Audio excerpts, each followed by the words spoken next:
Alright, ladies and gents, welcome back. Just me this time, and we're here for the post-match show here. Got the broadcast up on the screen behind me so we can touch anything they want to stay on, but gee, what a final.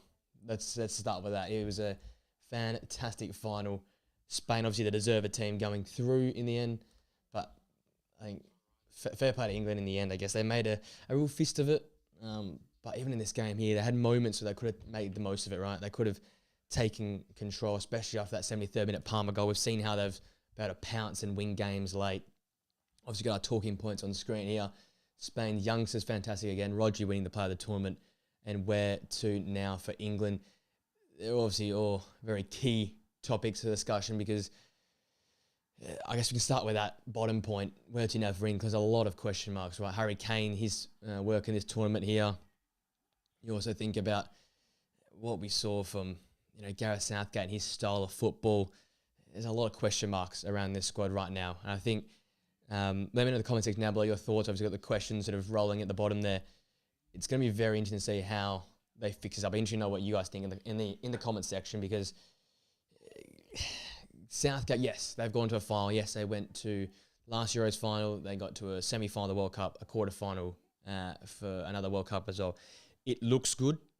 I think rightly, just as Flynn said on the live watch song just a few minutes ago, whenever they come up against a good side, they've struggled. You think France knocked them out in the World Cup.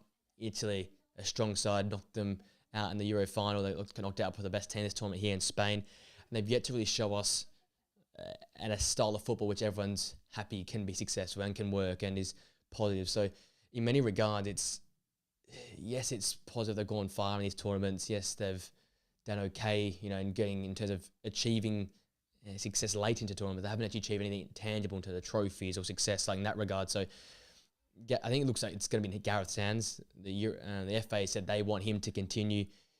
Does he continue? That's sort of his choice, right? I think the pressure on him, the pressure on the squad, does he want to go again? Maybe he doesn't want to go again. Like the person he is. So let's get this broadcast down behind me down. The person he is, you'd think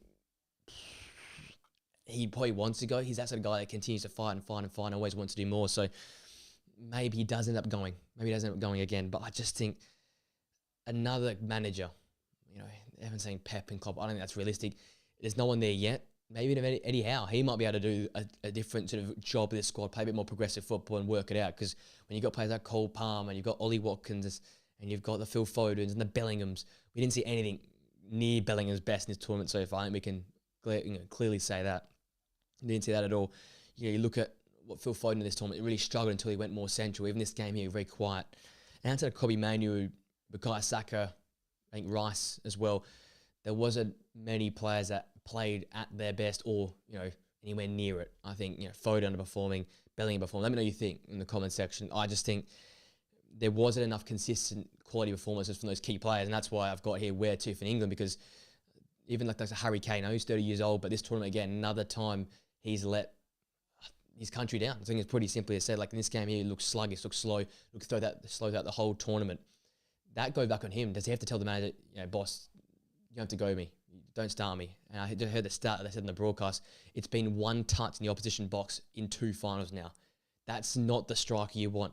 You saw what happens when Ollie Watkins comes on, causes a threat in the semi-final and got that goal to end up sending them to this final. I think hasn't been enough for Harry Kane. It doesn't suit this squad and the style of football they're trying to play. It's like Gareth Southgate's pulling himself in so many different directions, playing a Kane who to drop in and play this deep lying playmaker as a striker. And then you've got like Bukayo Saka, who don't mind sitting back and using the flanks and getting that powerful runs in behind. We see the goal on screen here, fantastic finish for Palmer.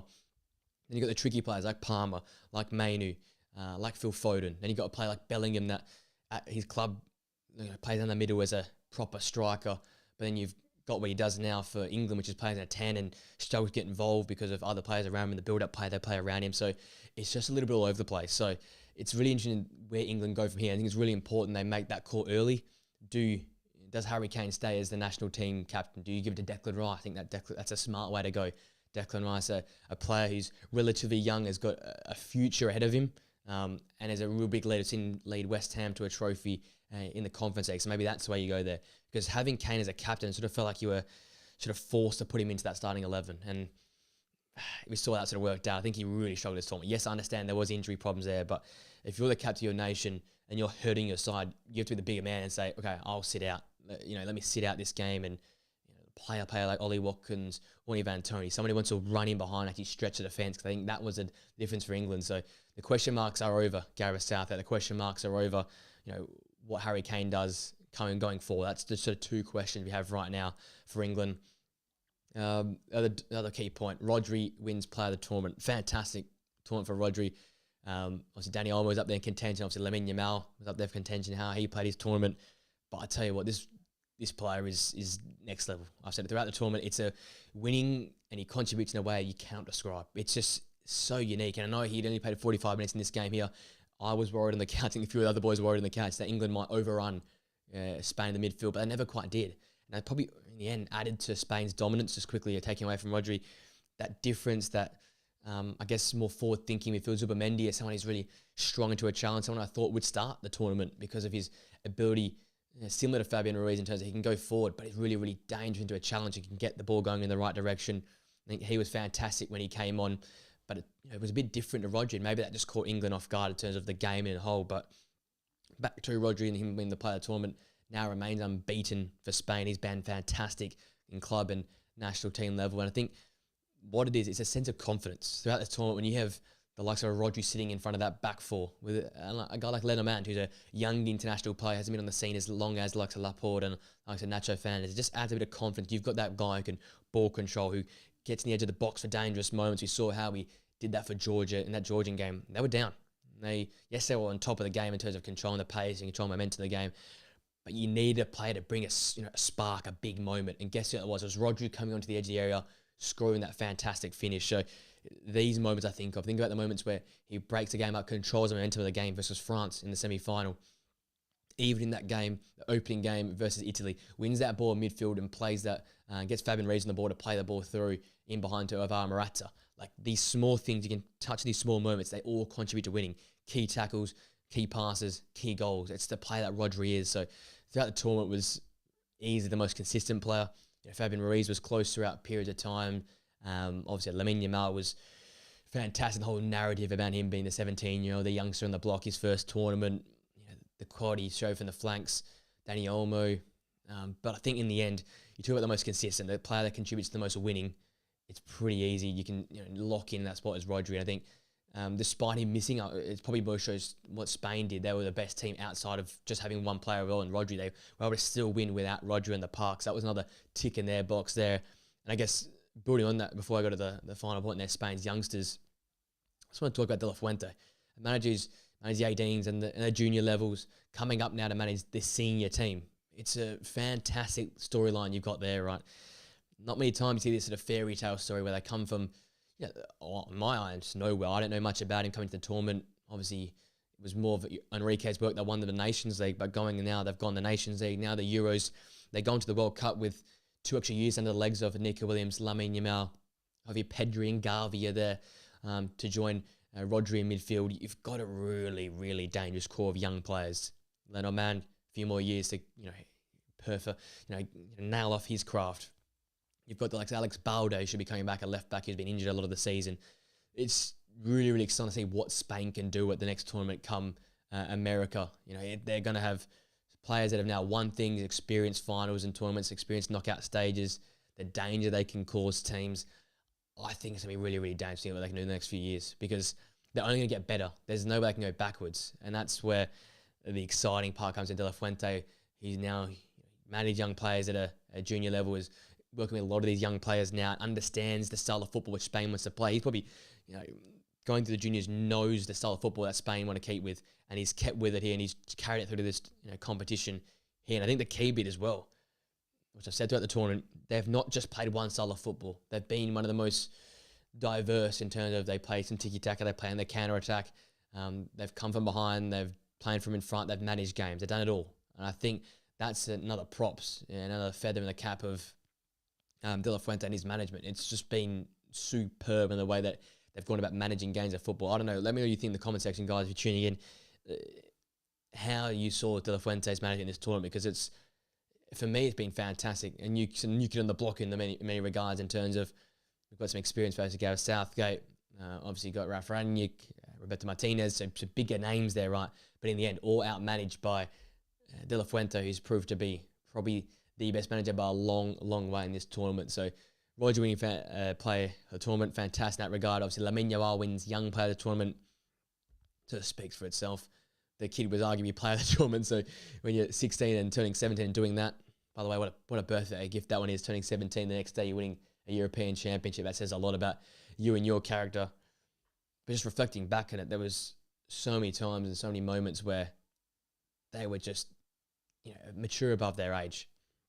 Lamine Yamal, Nico Williams, playing on the flanks, but playing with so much smarts, not just being the direct winger that tucks their head down, doesn't get their head up and look for the passes. Even saw today, the way they worked for each other, the way Nico Williams was working in tight spaces to create opportunities for his teammates. I just think it was quite unique. It was quite special to see the way they were doing that. And I think that's a really, really exciting sign for the future in terms of club football as well. Does Nico Williams move to Barcelona now?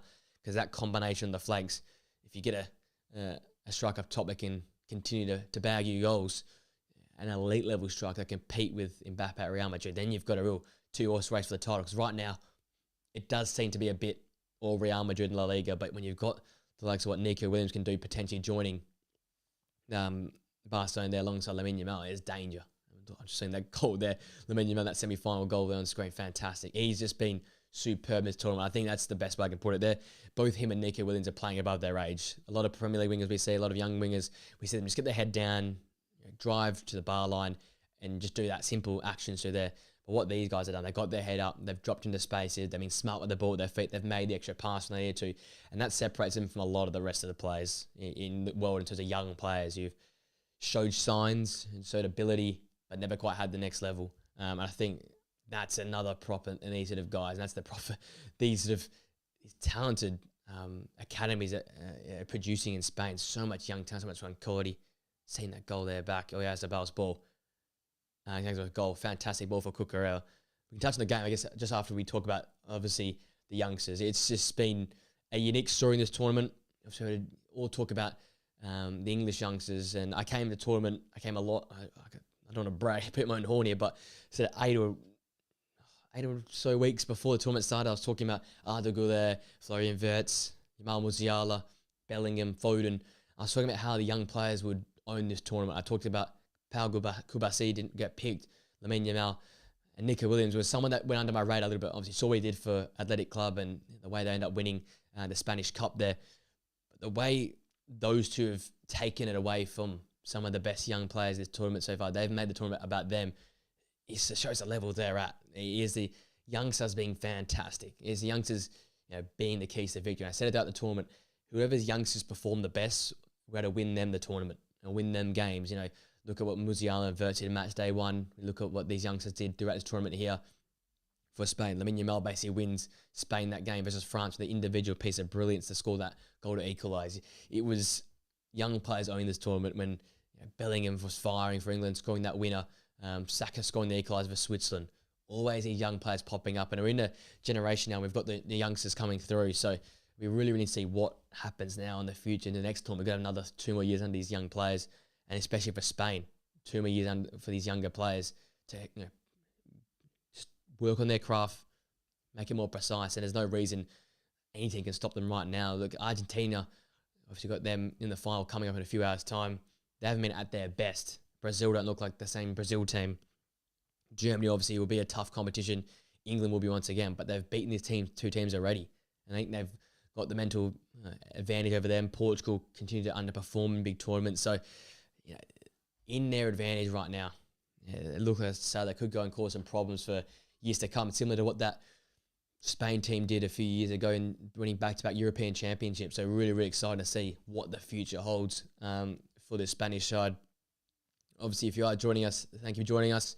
If you join me for the live stream as well, thank you for joining us for the live watch. It was a real fantastic run. And thank you for all those guys who are new in the channel. Gained a lot of subscribers over the last few hours and so. So we more sort of, I'm trying to do more live streams like this in the future. We just have a bit of a chat. We've covered all our 3 key points. But in Turkey, I'll do a video on it, its own sort of topic. But Obviously, we've got to play the tournament in Rodri, but some of the key players this tournament to touch on. Georgi Mamardashvili in goal, one of the great goalkeeping performances I've seen ever in many regards. That was ridiculous what he did in that game, the 11 saves. He'll definitely go up there as one of the players of the tournament. You look at some of those midfielders as well, Rodri alongside Fabian Ruiz, Granit Xhaka, who will not make my team of the tournament, but became very, very close. He was fantastic in midfield. Jamal Musiala early on for Germany, where he was doing the tournament and took the tournament by the scruff of the neck. Fantastic. And you can't forget some of the performances from the bench. There's some key bench players, especially for England. Cole Palmer, Ollie Watkins, fantastic. Evan Toney, fantastic off the bench.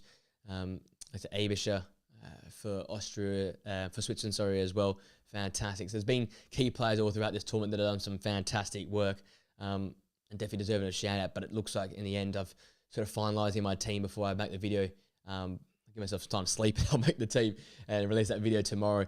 But there is going to be a lot of Spanish heavily dominated players in that team. I'll try and fit some German players in there. And you know what, in the end of the day, I don't think any England players will make that team of the tournament just the way it's all worked out. Obviously, I want to touch on the French defenders as well. At the back, William Saliba, Dayot Upamecano, Teo Hernandez, Jules Koundé, all fantastic for the French. Their midfield and forward air to the Spanish were next level. And you've got some few English sparks here and there, but it'll be interesting to see who ended up making my team. I'll finalise it and release that video in the coming hours, but really, really fantastic tournament for a lot of Spanish players, and as such, it'll be a very Spanish, heavily dominated team. Quickly on the game, before we wrap up here, this little post-match recap. It started very boring. I think we're on the couch and we're waffling about boxing. We're talking about everything outside of the football because the football was quite boring. It was quite sideways. England were doing their best to hold on, keep it tight, narrow it down, force Spain to sort of sap the energy out of the build-up, sap the energy out of that build-up play and the intricacies and the tight one-touch passing, and they were forced to play alternate ways to goal. And I think it really threw Spain early. I already talked about previously how Rodri came off at halftime. It probably helped Spain. It added a bit of a spark in their game, a bit of a kick in their step, and they got forward more often. They looked more dangerous on the ball. And just look at the game recaps here, especially that second half. That Lamine Yamal ball to Sam Nico Williams. That's what I'm talking about. Youngsters setting each other up. Sorry, I'm getting distracted with the broadcast behind me. But the first half really lacked that spark in the final third for Spain. It was not the same performance which we'd seen throughout the tournament so far. And I didn't say it, didn't want to speak into existence, but we saw against France, they sort of lacked that creativity after scoring those two goals. The second half was quite boring, was quite side to side, lacked that real spark. And I thought, ooh, how's that energy and that elite level performance sort of being drained out of the Spanish side? I mentioned in my prediction, England came in with all the momentum. Spain was sort of maintaining that high level, and it's so hard to maintain that high level for long periods of time. I thought, have they just maybe hit a bit of a hump here? Have they just hit a stop button here? The gas run out, and it looked that way in the first half. England were managing the game well, and as I said in the prediction, the longer the game went, the longer it remained 0-0, the more chance England to win. This is the save. Oh my days! Rice, Unai Simon saving, and Dani Olmo off the line. Almost deserved player of the tournament for that goal line clearance. That was fantastic. So I can't accept the broadcast behind me. Yes, the first half, it was just starting to edge into England's favour. Yes, they didn't do anything into the creation. They didn't really make anything of meaning. A few shots blocked. Like so Rodri and Lenormand at the back there. But for the most part, it was in the England favour. They wanted that style of football, a slower style, to limit the chance creation for the Spanish. And it looked like it was working in the opening sort of 45 minutes. But you count the second half and the impact instantly. Getting Lamine Yamal running, getting Nico Williams that open side free, really, really positive. I think the goal, you can see how Lamine Yamal just catches Luke Shaw off guard. I think a lot of the broadcasts here in Australia saying, wasn't smart to keep Luke Shaw on as late as it went because they were getting better and better chances because as he was fatiguing. Obviously, hadn't started a game in around 6 or 7 months. There's a lot of question marks around that. But in the end, just fantastically managed from the Spanish. They count the second half. Zubimendi comes on, adds a bit of grunt in that midfield, adds a bit of willingness to drive the ball forward. Didn't directly impact the goals, but was fantastic into changing it up there in that midfield. Didn't make it easy. Kobbie Mainoo was taken off early as well for Cole Palmer, towards the 70-minute mark. And it really made a difference. Kobbie Mainoo struggled in this game. Declan Rice really struggled to get a foothold in this game. I think Fabian Ruiz was fantastic in the first half. And towards the end of the second half as well, he did a really, really fantastic job in there, breaking the game up, driving the ball forward, really comfortable and getting the ball forward for Spain. That was his probably biggest bit of his game, the strongest part of his game today. So he was really good in that regard. But as second half grew, obviously that goal set up by Lamine Yamal's running down the right-hand flank, and to see that pass to Nico Williams, that's what Barcelona fans will be all raving about, and that's what they'll be really, really keen to see, getting those two together, seeing what they can do together, because it's so dynamic. It's almost telepathic the way they're linking up with each other. That was just a great assist. And the Dani Olmo, once again, pivotal role to not touch that ball, let the ball run, allow the ball to reach Nico Williams, and the finish as well. Really, really cool, calm take and finish, powerfully low into the bottom right-hand corner. I think a few minutes later, that was the big Dani Olmo chance to make it 2-0. I think it was the 53rd minute or so, could have doubled up, almost killed the game off. England came from 2 goals down. You don't expect them to do that. So, real big opportunity. I think pulled the shot wide and a real big miss at that point in time. England grew back into the game. I feel like Spain sat in a little bit too deep and trying to manage the game a little bit too much after scoring the goal. Obviously, they get that equaliser with Cole Palmer coming off the bench. Great build-up play. Obviously, Marc Cucurella at fault, pushing out the pitch, not making the challenge, getting England going on the break where they do their best work.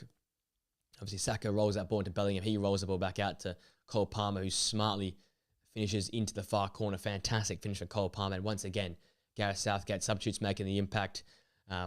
Making the impact big time. Another great goal there. And at that point in time, you thought, oh, maybe England get back on top there. It was always in my head, do England get back on top here? Do England get back a stronger hold of this game? Because we know the momentum that came in this game where they know the late winners they've scored. They know they've managed to keep coming from behind and continue to produce that way. But it wasn't to be. Late in the game, big moments, call for big-time players. Marc Cucurella on the left-hand side, fantastic ball to find him. And then the ball across the box to Mikel Oyarzabal. Once again, a substitute for Spain proving it. You Mikel Moreno against Germany. Then Oyarzabal here to finish it off and make sure Spain win in the 90. A fantastic finish, sliding in. I thought it was offside. Me and Flynn were sitting on the couch here. We didn't quite celebrate enough because we thought, oh, he looks very, very offside there. But he was deemed onside. Fantastic sliding finish there. And Marc Cucurella making up for his mistake that led to the England goal by getting in behind, playing that ball across the box, and then Oyarzabal tapping the ball in to secure the win. And I guess all in all, in terms of looking back at the tournament, fantastic tournament, I think. There was some dull moments, but in terms of me sitting here at 3 a.m. in the morning, midnight here in Australia, it's been really, really entertaining. There's been great moments throughout, great games, great storylines. You've had youngsters stepping up. And it's, you get that sort of hair stand up at the back of your neck, because there's been that sort of exciting tournament. There's been memorable moments throughout. It's been a joy to follow it, and thank you. I guess a bit of a motion to wrap up. Thank you for all you guys, the guys who are here now in the live post-match, the guys who joined me for the live streams, the guys who've watched all the prediction videos, supported the channel throughout. It's been much appreciated. The channel's grown a heap through this period, so I really, really appreciate it. Make sure to get supporting the channel. We've got a lot of stuff coming up. I'm having a quick few days break because I've been absolutely spent for this tournament. It's been a lot of early mornings and a lot of late nights, so there'll be midnight, 3 a.m., 9 p.m. It's been nocturnal type hours for me, but I guess this file wrapped up really, really well. The deserved team at the tournament ends up winning it. Player of the tournament, I think, well received again. Really, really good choice in going in Rodri there. But in all, really fantastic and really well held. Great stadiums, great atmospheres. In the end, I think the best team won it. That will wrap me up for this post-match. Hope you guys enjoy the tournament. I certainly did. Please, guys, smash a like on the video, live streams, subscribe to the channel. It's more the merrier here. We're going to keep growing this channel as we go into the new upcoming season. I'll have my team the tournament video coming out in the next few hours. I'll get a bit of rest and we'll make that one up. Some transfer videos will be planned and be put up soon as well. So that's pretty exciting. Then obviously the podcast will be back to normal come next week with the Monday pod and potentially back with the Wednesday pods. We might have 2 pods a week going forward. Thank you also all those who joined us for the live watch along as well. I had all the boys on the couch. That was fantastic. And yeah, that basically wraps it up. Thank you for joining me, guys. Have a great rest of your night. If you're over there in Europe, enjoy the morning. If you're here in Australia, wherever you are around the world, appreciate all the support. I will see you guys very, very soon. Till next time, guys. See you later.